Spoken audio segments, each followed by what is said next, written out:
Okay, so gonna do a video on the 1-inch subframe drop for the Honda Rescue Garage kit. I did a video with pretty much all the kit together, but this is just gonna be for the subframe kit because I've had a lot of questions about it. So we're gonna start from the engine bay, and forgive me, I have kids playing around here, so you might hear some of that noise.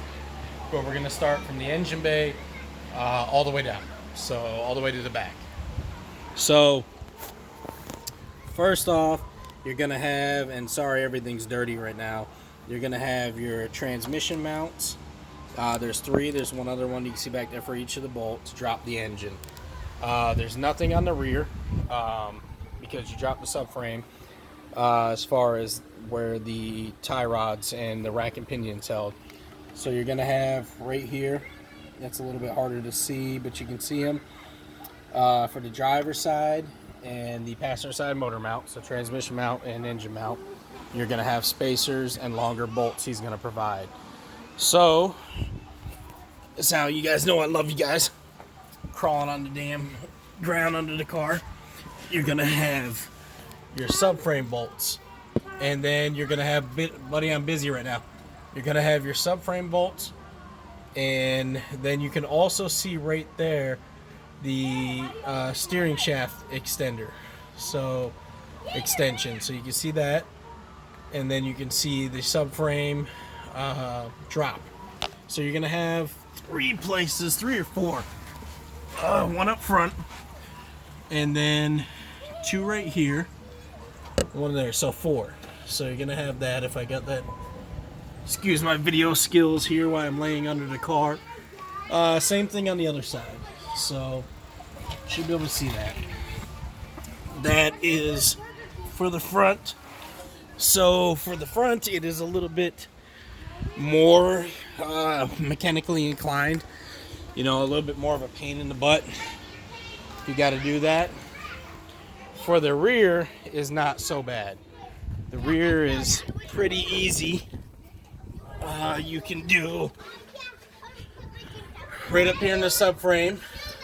So you see both areas right there. So you're gonna have four bolts in the back, and then you're gonna have two for the differential. Now for the diff, you are going to have, I believe now he has it updated where you can just take this bolt out, and there's a spacer up there because those bolts are very long to begin with. And I believe updating the kit, he does have aluminum pieces up there, a little bit easier. You also have, you can see, spacer for the straps to hold your drive shaft if it were to break and fall, and also for the drive shaft mount. Then you have for the trailering arms, he now has in all his kits, I believe, a little bit longer actual spacer. There you go, there's a little bit better, you see it. And that will still clear your subframe brackets that are on the rear. Now it gets very close. I even think it actually touches, but it clears them.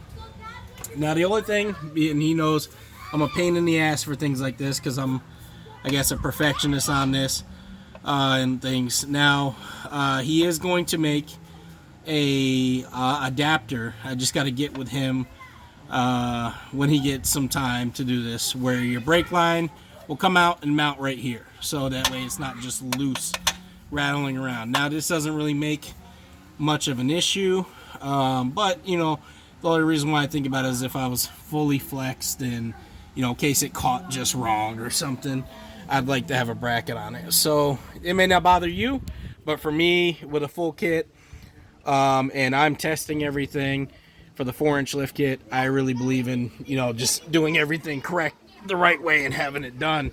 And he is going to fix that for sure. I know that. We've talked about that.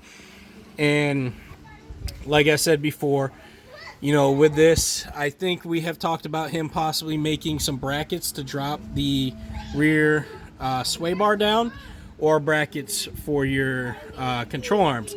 But I think it would make more sense for him to make the brackets to drop your sway bar down a little bit because, you know, some of you guys might have many different profiles for the rear lower control arms. You could have stock, True Heart Aerogenics, Blackworks Racing, and possibly whoever else makes that.